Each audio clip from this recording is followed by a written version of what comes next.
Kau kuatkan di saat ku lemah, Kau menopang di saat ku merasa gagal. Saudara-saudara, marilah kita mulai dari pertanyaan ini untuk menerobos masuk ke dalam apa yang nanti kita bicarakan tentang rencana jahat.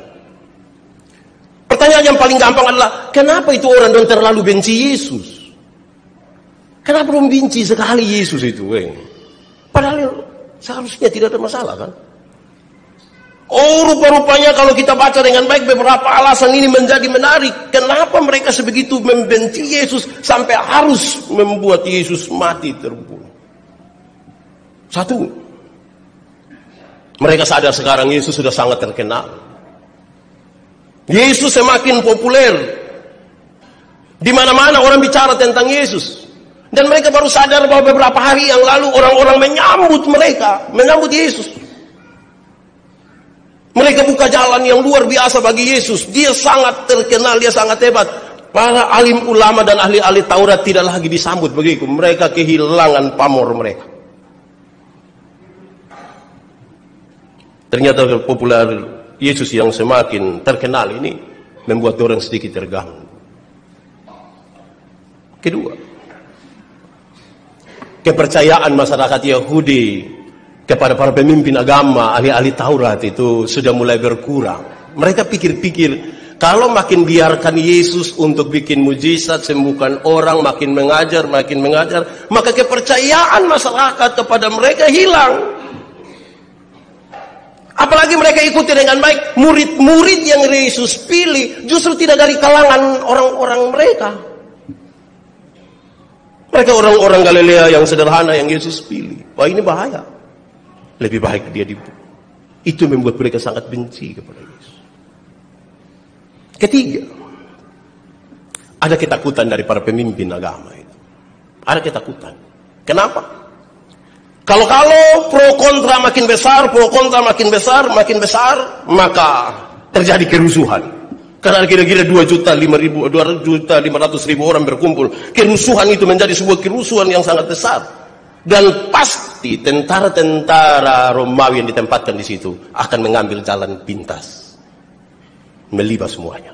Baik pemimpinnya, baik rakyatnya. Semua hilang. Harus. Ini ketakutan mereka membuat Yesus semakin dibenci.